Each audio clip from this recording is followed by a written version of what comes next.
Esse pequeno resistor que vale alguns centavos decide se uma linha de produção de milhões de euros continua funcionando ou para de repente devido a uma falha. O problema é que muitas vezes os resistores são escolhidos ou dimensionados de forma errada. Eles superaquecem, mudam de valor e podem até queimar.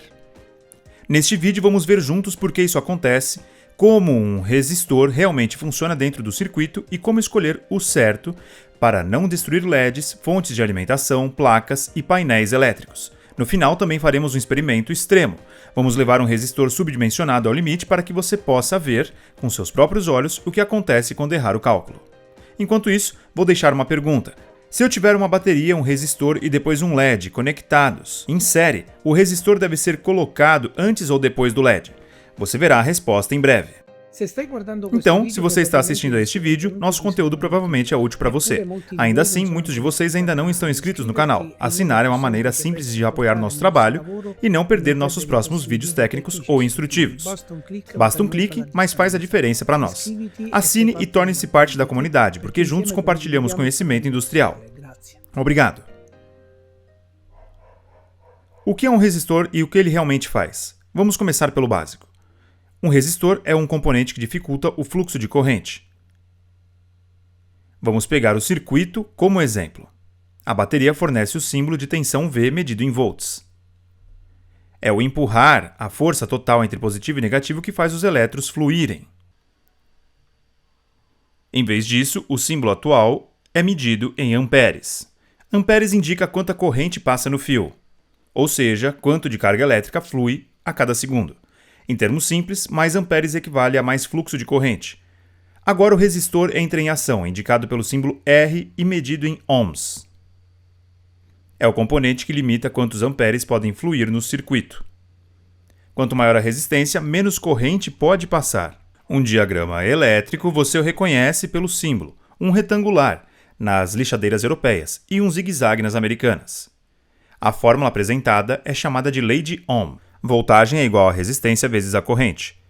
Essas três quantidades estão interligadas entre si e os valores se influenciam mutuamente. Aqui está também o seu inverso. Na prática, o que acontece é que se a tensão aumenta, a resistência permanece a mesma e a corrente aumenta. Se a resistência aumentar e a tensão permanecer a mesma, a corrente diminui. Se a tensão e a resistência aumentarem ou diminuírem na mesma proporção, a corrente permanece a mesma. Quando a corrente está alta, o resistor precisa lidar com muita energia passando por ele. Quanto mais energia passa a cada segundo, mais energia ela precisa dissipar. E esse poder inevitavelmente acaba se transformando em calor. E é aí que o problema começa. Como um resistor protege um LED, vamos pegar um LED vermelho e uma bateria de 12 volts de 10 A por hora. Medimos a tensão em 12,45 volts. E aqui vem o mais importante. Essa bateria não é tão suave quanto pode parecer em um circuito, como este que você está vendo. Se nada a limitar, pode fornecer alguns segundos de corrente enorme na ordem de centenas de amperes. Um LED, em vez disso, vive feliz e brilhante por alguns milhões de amperes. Então, se você conecta diretamente a bateria, faz aqui. A regra é proteger o LED com um resistor. Vamos pegar esses dois resistores e, com um multímetro, mais adiante no vídeo, também veremos como reconhecê-lo com um olhar simples. O primeiro tem capacidade nominal de 47 kΩ e mede 46,2 ohms. O segundo é classificado em 2,2 ohms e mede 2,17 ohms. Aqui está a resposta para a pergunta no início do vídeo. Na sua opinião, começando pelo terminal negativo, colocamos o LED primeiro ou o resistor primeiro? Você vai se surpreender ao saber que não faz diferença e vai funcionar da mesma e de qualquer forma. Por estar em série, a corrente é limitada tanto antes quanto depois do resistor. É a mesma coisa em todos os pontos do circuito. Conectamos em série o LED do resistor de 47 kΩ e o terminal negativo. O LED, como vemos, mal acende porque estamos deixando passar. Mas, ao fazer isso, estamos protegendo ela de uma bateria enorme e sobredimensionada. Podemos medir que o LED vermelho tem uma queda de voltagem de 1,77 volts. Por fim, medimos a corrente que flui pelo circuito, que, limitada pelo resistor, é de 0,23 mA. Todos os cálculos coincidem. Agora substituo os 47 kΩ pelos 2.2 ohms. O LED é muito mais fácil de ver porque a resistência menor permite passar mais corrente. Podemos medir o LED vermelho. Agora tem uma queda de tensão de 1.95 volts e medida de corrente em série é de 4.8 mA. Aqui também os cálculos coincidem. Ao fazer isso, estamos efetivamente usando um pequeno LED com uma bateria que o mantém aceso por teoricamente 86,8 dias. O ponto é que a bateria pode fornecer uma quantidade enorme, mas não decide quanta corrente o circuito decide com o resistor. Você está estabelecendo um limite. Do que são feitos os resistores? É hora de ver o que há dentro do resistor. Um resistor clássico em formato de cano, que é um resistor axial, é composto por 3 partes, cada um com um papel muito preciso. O primeiro, mais importante, é o material resistivo. Pode ser uma fina camada de carbono, uma fina camada de metal ou um fio resistivo enrolado. Essa é a parte que define o valor da resistência, ou seja, quanto o componente se opõe ao fluxo da corrente. Para ajustar essa corrente com precisão, um sulco em forma de espiral é frequentemente cortado na camada de carbono ou metal. Dessa forma, ao alongar e afinar o caminho dos elétrons, a resistência aumenta. A segunda parte consiste nos terminais, também chamamos de fios de chumbo. São os 2 fios metálicos para entrada e saída de corrente que permitem que o resistor seja conectado ao circuito. Por fim, tem a carroceria e o isolamento. No interior, vemos um núcleo cerâmico que proporciona rigidez mecânica. Bem, do lado de fora há um revestimento isolante que protege o componente de umidade, calor e agentes externos. Tipos de resistores. Da eletrônica básica à indústria. No mundo real você encontra diferentes tipos de resistores e cada um é para algo diferente. Vamos ver os tipos comuns. Número 1. Resistores de filme, carbono ou metal. Número 2. Resistores SMD ou chip. Resistores de potência é o número 3. Enrolado por arame blindado no dissipador de calor. Número 4. Resistores variáveis inteligentes. Várias famílias se enquadram nessa categoria. Potenciômetros e o reostato, o termistor PTC-NTC. Vários TRS antigos ou fotorresistores. Como ler o valor de um resistor? Para entender o valor de um resistor, você não precisa memorizar tudo. Você só precisa saber como olhar para a guia que estou prestes a te mostrar. Em resistores de filme você encontrará faixas coloridas. A lógica é simples, e aqui está a folha de cola rápida. As 2 primeiras, às vezes 3 faixas, indicam dígitos significativos. A próxima faixa é o multiplicador, a potência de 10. É o número de zeros que você deve adicionar. A faixa última, frequentemente ligeiramente separada, indica a tolerância. Pegando o nosso resistor de antes, aqui vemos que ele possui 4 faixas, amarelo, violeta, laranja e dourado. Ele é lido da seguinte forma: amarelo é 4, violeta é 7, laranja significa vezes 10. Ao terceiro somamos 3 zeros e ouro é a tolerância de mais ou menos 5%. Portanto, o valor nominal desse resistor é 47 vezes 10 elevado ao terceiro ohm. Isso é 47.000 ohms ou 47 ohm com tolerância de mais ou menos 5%. Mais ou menos entre 44,65 ohms e 49,35 kΩ. Anteriormente, medimos que eles estavam, na verdade, com 46,2 ohms, o que está totalmente dentro da faixa da SMD. Em vez disso, você também encontrará uma marcação impressa aqui. Para ler, você deve confiar em algumas regras gerais que pode ver nesta folha de dicas com código numérico. Os primeiros dígitos são os dígitos significativos e o último dígito é o expoente do multiplicador, o poder associado de 10.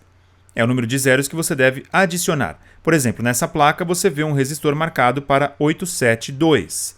Isso significa 487 vezes 10 para o segundo, o que equivale a 48,7 kΩ.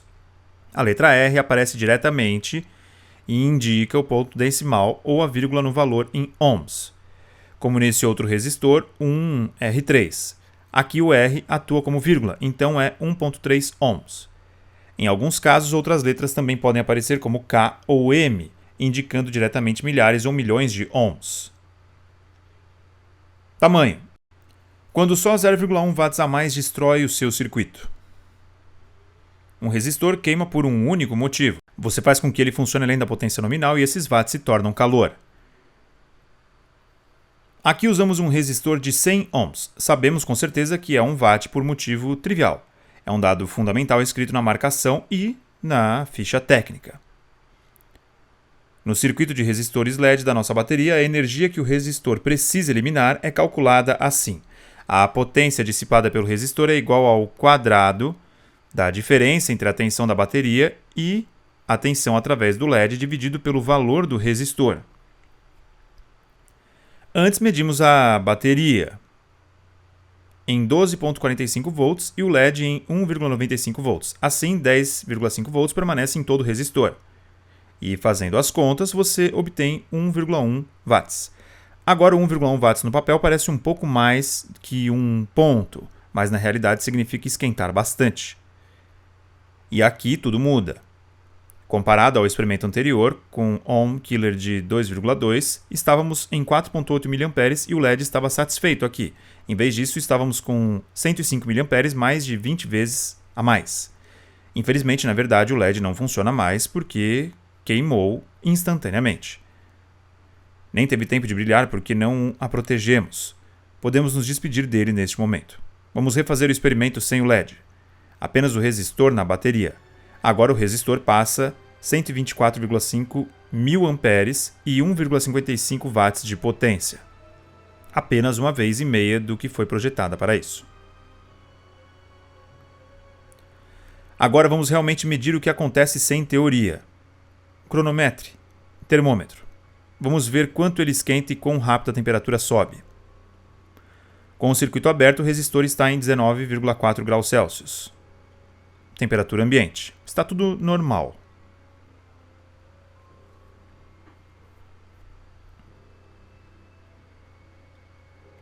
Após os 10 graus, a temperatura sobe para 29,9 graus Celsius.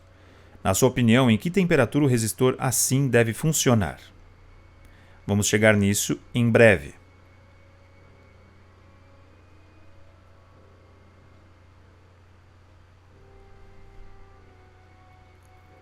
Depois dos 30 graus, já estamos em 49 graus Celsius. Uma temperatura que normalmente se encontra no interior de um PC bem ventilado, sob carga total. Fico medindo em intervalos regulares de 10 graus e então dá para ver claramente não só o quanto ele esquenta, mas também o quão rápido a temperatura sobe quando você faz funcionar um pouco mais acima do limite.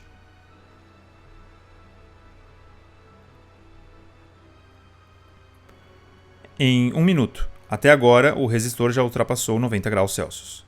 E aqui é preciso dizer que muitos resistores subestimam facilmente entre 120 e 200 graus Celsius, e quando eles dissipam próximos à potência nominal, especialmente no ar, não é um caso raro. É exatamente o que acontece quando você dimensiona no limite e as condições não são perfeitas. Em um sistema real, esse calor não fica apenas ali, ele é transferido para a placa de circuito impresso ou para bloco de terminais. Aquecer os fios, acelerar o envelhecimento do isolamento, pode deformar plásticos e suportes e, nos piores casos, se torna uma fonte de ignição. Não porque o resistor pega fogo sozinho, mas porque, com o tempo, ele cria as condições certas para fazer outra coisa, falhar. E aqui vem a regra prática. Quando você calcular a potência que o resistor deve dissipar, nunca escolha um resistor que seja exatamente o ideal. Escolha com potência nominal, pelo menos o dobro. E se você puder, até triplicar, porque na vida real você não está no laboratório. Imagine quando ele estará em um painel fechado com ar parado no sol. O resistor dissipa o calor muito pior e, portanto, para os mesmos watts ele esquenta. Mais mudanças de comportamento, mais fácil, e você sai da especialização com mais facilidade. E no final, geralmente é sempre o mesmo. Um painel escurecido de tensão para a linha de parada e ao longo do diagnóstico. Um resistor de bom tamanho é um componente que ninguém percebe porque tudo funciona. Um resistor de tamanho reduzido é notado imediatamente. Se este vídeo foi útil para você entender melhor como resistores funcionam, conte para nós deixando uma curtida e um comentário. Você também pode compartilhar e não se esqueça de se inscrever no nosso canal. Recomendamos visitar nosso site jascompany.com para saber mais sobre os próximos projetos.